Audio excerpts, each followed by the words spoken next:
when, not if, but when the NFL season begins in September, Russell Wilson will continue to be playing for the Seattle Seahawks. But, Chris, and what a slow fuse this was.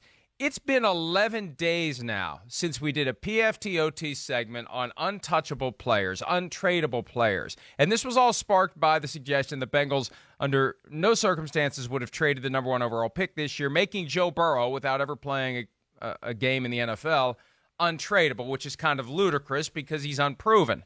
So we tried to list the guys who really can't be traded. And we agreed Patrick Mahomes can't be traded. Wouldn't be traded. Lamar Jackson can't be traded, wouldn't be traded. Aaron Rodgers can't be traded because of his cap hit, and maybe wouldn't be traded, although who the hell knows at this point. And then we came to Russell Wilson. Fairly innocuous comment that you made, and it wasn't the first time you mentioned that there was some chatter about the Seahawks talking to the Browns about the number 1 overall pick in the 2018 draft, and you said it. We talked about it. We went about our business, and nobody said anything for like a week. It just sat there. And then eventually people noticed it. Eventually people reacted to it. And for me, what happened was people who are relevant to the conversations, relevant to the circumstances, they started getting texted by reporters asking them questions. So I had questions to me like, what the hell did you guys do? What did you say? And that's how it all blew up on Thursday.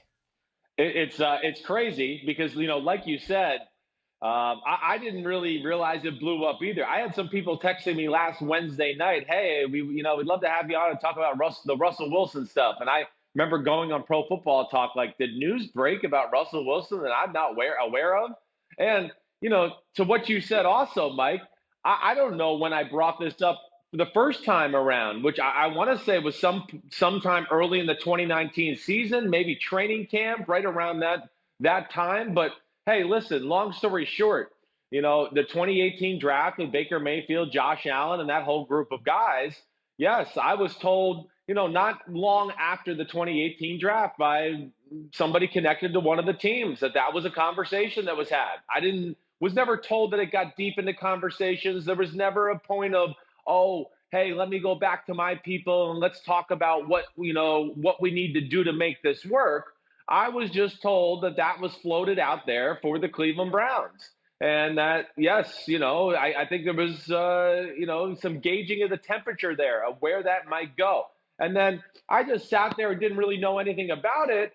Right. And, oh, man, that's an interesting, little tidbit. And then a few months went by and I talked to somebody else involved with one of these two teams and they kind of confirmed it to me. And that's where, I finally had the guts to say it on TV or our podcast. I can't remember where I said it initially.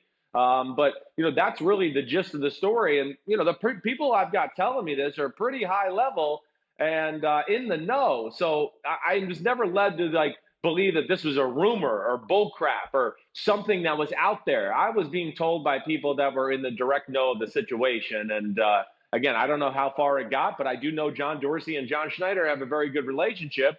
And I think there was a conversation between those two men at one point.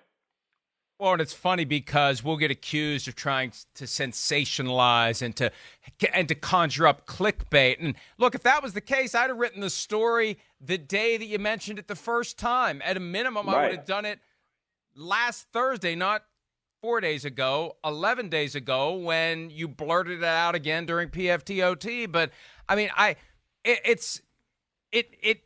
for whatever reason, I didn't lock onto it and say, hey, I got to go make this the top story at PFT. But last Thursday, 4 days ago, when I start getting contacted by people who would know what happened, who do know what happened, who are curious about why all of a sudden this is at their doorstep, and right. who through the normal conversation start saying things to me that make it damn clear that it happened, that was time to mobilize. That was time to write about it. And that was time right. to try to push a little bit forward as to what may happen into the future, Chris. And look, there are people who think that Russell Wilson eventually is going to get traded. Not that it definitely will happen, but that this dynamic between Wilson and the Seahawks is very quiet and contained I don't want to say acrimony, but there's tension. There's tension. They've been through multiple difficult negotiations, and Wilson has won both of them significantly. And one of the reasons why he wins these negotiations, he's got an agent who represents one football client. He's like Tom Hagen from The Godfather. He's got one client. He doesn't have to worry about 5 other players who play for the Seahawks and properly having the right relationship so those guys don't get screwed if the Seahawks are mad at him because of the bargain that he drove for to get for Russell Wilson. When you have one client in the entire NFL, you can take a much different approach to how you represent that client because you don't have that broader relationship you have to worry about. And Russell Wilson has done a great job of getting great contracts, $35 million per year on only a 4-year extension. We talk about what Dak Prescott's trying to get from the Cowboys. If Dak Prescott was represented only by an agent who had one and only one client in the NFL, maybe it would be easier for him to get what he wants. But that's what's been beneficial to Russell Wilson. But it's also created this vague sense, Chris, that something could happen. And the reason there's a no-trade clause in the current contract for Russell Wilson, the reason for that no-trade clause, right, is what you've mentioned multiple times: the fact that they talked to the Browns about trading Russell Wilson. Right. And again, we're not really hearing anybody within either organization come out and go, no, this is totally false. Nobody has said no. No. So nobody has said no. That's something to connect. Nobody. Right. Yeah. Nothing in the Cleveland Plain Dealer saying, no, fake news. Nothing in the Seattle Times or any of the Seattle papers saying fake news. Where's John Dorsey? Has John Dorsey come out and said, this is ludicrous? There's never been a conversation like that in my life. John Schneider, nothing. And here's the thing we got to remember. They're former colleagues in Green Bay, right? They know each other well. And it didn't have to be a who called whom first, right? It's as simple as these guys talk on a regular basis. They're friends. They're just spitballing. Like you and I were talking about something, a topic comes up, and maybe the topic comes up, and it's like, oh, this is intriguing. Why? I had never thought about that. Are you suggesting that you would be willing to trade Russell Wilson? Well, in theory, we've got the first pick and the fourth pick. Is this something that you actually would do? And they talk about it a little bit, and then they realize it's not going to work. But it doesn't mean they didn't talk about it. It doesn't mean it wasn't a topic for conversation. And it's just I'm so used to this now. The Seahawks fans who don't want to hear it are just going to plug their ears and shout and say that anyone who is suggesting any set of facts different from their worldview is just lying. Well, okay, fine. Think what you want to think. But under these circumstances, something happened. Something was discussed. And to me, the big takeaway is it's something that can come around again. And just because there's a no-trade clause doesn't mean he can't be traded. All it means is Russell Wilson controls his destination. Yeah, that's right. And that's the bottom line. Something was discussed. Again, I didn't throw this out there to be like, let me see if I can cause a stir and get a few headlines and some clickbait. No, I'm not into that. I mean, I know people thought that when I said New England, it was going to be, with Brady, it was going to be New England and Tampa Bay. Why? I'm not into the news breaking business. I know a lot of people around football, and, I get information all the time. This was one that was fed to me by somebody very much in the know, where I just sat there and went, that's interesting. And then, like I said, got it confirmed more and more to where I went, all right, I think there's a few people that know about this now. I'm going to blurt it out one of these days on the show. And that's how it went. Like you said, too, I don't think this discussions got real serious, but I think the discussions happened. I know they happened. So that's all there is to that. And, also, too, with the relationship with Russell Wilson and that discussion, Russell Wilson's been a very weird relationship with an organization that he's the face of and has been to 2 Super Bowls. But, a lot of that was, hey, one, the team kind of hated on him for years. The defensive players, I feel like, didn't want to really give Russell Wilson the respect maybe he deserved, or maybe they felt like they were being slighted. I don't know. Either way, I think that hurt Russell Wilson in the eyes of the locker room and the team that way. You're right with their agent and him having only Russell Wilson as his only guy there. It allows him to, put a team's feet over the fire a little bit more than maybe you would if you had a lot of clients. And let's not forget the biggest point. The Seattle Seahawks went to 2 Super Bowls because John Schneider and Pete Carroll drafted a quarterback in Russell Wilson in the middle of the draft, got him on a rookie contract, and built an unbelievable team around him. and a great defense. And I think those are two guys that think they can do that again. And, I think they have that self-confidence. So they were probably dabbling in that idea a little bit around the 2018 NFL draft. Man, we're going to have to pay Russell Wilson a lot of money.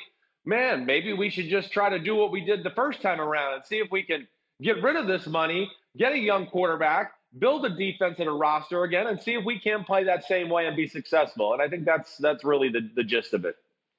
They're experimenting, you could say, with the concept of having Russell Wilson at the top of the pay scale for a few years to see what kind of a team they can put around him when he's got $35 million per year coming to him. And because it's a short-term extension relative to these 6-year deals, we see Aaron Rodgers signed 6 years into the future. He did that twice now. Russell Wilson has twice signed a 4-year extension. He will be back at the trough again, and the Seahawks and Wilson will be back in that posture again. And the next time around is the time that he could be traded. Next time could be the time that what he wants is so much more than what the Seahawks want to pay that they decide to set the clock back to 2012, where they say, we're going to get a guy who's coming out of college. And you think of how different it is now. In 2012, it really was a crapshoot with college quarterbacks. Now we see they're hitting far more often than they aren't. And if you need a quarterback, you go to round one, you do your scouting, and you bring a guy in and you let him do at the college level and the NFL level the same thing. Don't try to turn him into something that he isn't already, and that has resulted in success for plenty of teams. So, look, and back to your point on how the teammates treated him. This is basic playground mentality. He was viewed as a goody two-shoes. He was viewed as a company man. They resented Russell Wilson. They were jealous of Russell Wilson. They mocked Russell Wilson and the Go Hawks mantra. And what happened over time? They peeled out of the organization the guys who resented Russell Wilson, and they've built it around him. But just because it's built around him for now doesn't mean it's permanent. And they can go back to the way it was when this next contract gets to a point where the salary cap hit won't be devastating, and that window opens in 2022, Chris. Yeah, I mean, it's just, and again, I think a lot of on the state of the Seattle Seahawks organization in general. Where's Pete Carroll at in his career? How much longer does he want to go? How much longer does John Schneider want to go? What's the quality of the roster of the football team? I think, again, I think you're right in a lot of ways where if we get here from 2 years from now and the team's in a pretty good spot where they feel like, okay, we built up the roster again. We got some young talent. We got depth behind it and all that. Do they really want to pay Russell Wilson $40-something million a year as he goes into his late 40s? I'm not so sure. If John Schneider and Pete Carroll are there, I would say no. I don't think it's going to happen. This contract negotiation we just went through where Russell got 4 years, $135 million. Well, that was different. The team was not in a state of where it could survive by itself, and they realized Russell Wilson was the greatest asset on their football team. But we see it. They're turning this football team around now, and you're right. I mean, I just don't think that's the type of group that's going to put all their eggs into the older to mid-30s Russell Wilson basket when that time comes and pay him a huge allotment of money again. And yeah, I think with people saying that they think Russell Wilson can end his career somewhere else, I think that's a very real possibility as well. And he is still just 31. It's amazing how much more football he has in front of him. And he has said multiple times, including on this program, he intends to play until he's 45. I think at one point you said late 40s, paying him big money, late 40s. That would be impressive. Oh, late 30s. Late 30s is, I think, what you meant. Either way, just a decade giver. What's a decade among friends? One last point, though. For those of you who read ProFootballTalk.com and are familiar with the comments that emerged Thursday night into Friday on CBS Sports Radio from former Browns coach Hugh Jackson. Now, I've said that John Schneider hasn't said boo about these conversations regarding a possible Russell Wilson trade to Cleveland 2 years ago. John Dorsey, the former Browns GM, hasn't said anything either. Hugh Jackson, the former Browns coach, said to CBS Sports Radio, I'm sure John Dorsey and John Schneider are really tight. I'm sure if they're having conversations on their own, just jiving around and doing those kinds of things, I would think if something was serious about that, we, the executive team and the organization, would have known. I never heard that. Well, look, here's the thing. There were many reasons, I believe, for John Dorsey to keep this to himself, one of which is Hugh Jackson has a pipeline to multiple members of the media, and he would have blabbed about it. I mean, you can't say anything to Hugh Jackson about this until you are serious about it, and even then, you better make sure Hugh Jackson signs some sort of an oath, right? You got to make sure that this doesn't get out. And I think the best way to ensure it doesn't get out is to not say anything to anyone about it, That's especially right. Hugh Jackson, while it's still in the discussion, the conceptual phase. And the other thing you got to worry about is owner Jimmy Haslam. He gets all juiced up about this, and the next thing you know, he takes the bull by the horns and he makes it happen before you're sure you want it to happen. Because, look, from Dorsey's perspective, I mean, you could say, oh, it's obvious he'd want Russell Wilson over the first pick in the draft. Well, how do you know that? Because you get the first pick in the draft at a much lower rate than Russell Wilson. You'd have been buying Russell Wilson 1 year away from making him the highest paid player in all of football. And there's a cost-benefit analysis there that John Dorsey would want to engage in, thinking maybe Baker Mayfield at a much lower salary is going to be as good as Russell Wilson. I mean, at the time that you haven't made the pick, the potential of that guy you want to pick is limitless, Chris. And based on 2018, it was good. Based on 2019, it wasn't good. But you don't know before you make the pick what that guy's going to be. No, you don't know. And, again, John Dorsey and John Schneider are pretty good friends at that. John Dorsey's sitting there about to run a football team going, wait, John Schneider, I just saw you win a Super Bowl and go to another Super Bowl with the rookie quarterback and build the team around him. So, no, I don't want Russell Wilson to have to pay him $35 million a year. I'd like to do what you've been talking about in the last few years as far as building that Seattle team and how you did it. So, it makes a lot of sense from that aspect. And again, I don't think this got into the serious action of they started talking about assets and what needed to be traded. Again, this, from what I know, and I'm pretty sure I'm 100% right about this, is that it was discussed. And I don't know how much farther it went from there, but there was definitely discussed at some point.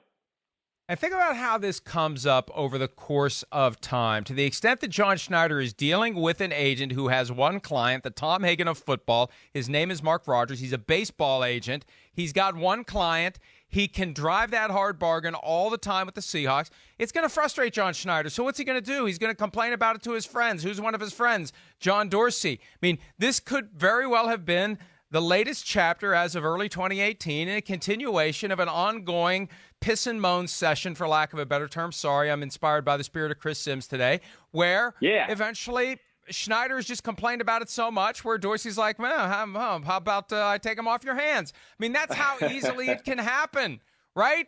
That's how easy it can happen. Schneider's dreading what's going to come in 2019. Oh, I got to deal with this Mark Rogers butthole again, and he's going to want to make this guy the highest paid player in football. He's going to want another 4-year extension. Oh, I really dread this, and you never know what way. It just happens. It just pops out of thin air when you're having conversations like that, and I think it's very normal and natural for those kinds of conversations to happen among friends who happen to run pro football teams. Yeah, I mean, I do too, and especially with one GM that, like we said here, who built the team a certain way the first time around and went, oh wait, maybe do I have a glimmer? I could call up my old buddy here and maybe get a quarterback at a cheap price and see if I can do it all over again. So I think that the Seattle Seahawks are one of those teams that think about all angles, have a lot of different plans. They're very well thought out and a detailed organization. And John Schneider and Pete Carroll have shown they're two of the best that there is in the business as far as evaluating talent, having a plan for the direction in which they want their football team to go. And that's why they've basically been in the playoffs for the last decade because of those two's ability to build a team and see the future a little bit and see what they want to do with the football team. Yeah, something Big Cat said on Friday when we reacted to this, and he's absolutely right. Seahawks fans should be very happy about this, not upset, because it shows that they are constantly thinking and strategizing and trying to come up with ways to make the team better. And if that includes entertaining the possibility of trading the most popular player on the roster, so be it. If it makes the team better, at least go through the mental gymnastics and see what's out there. All right, we are way, way over right out of the gates, but that's okay. We'll make it up on the back end. We wanted to have a full and fair and complete conversation about the turd we accidentally dropped into the punch bowl 11 days ago. Didn't even realize it was there until 4 days ago. Sorry again. Hi, I'm Mike Tirico, and thanks for watching. Make sure to hit subscribe for the latest news and highlights from NBC Sports.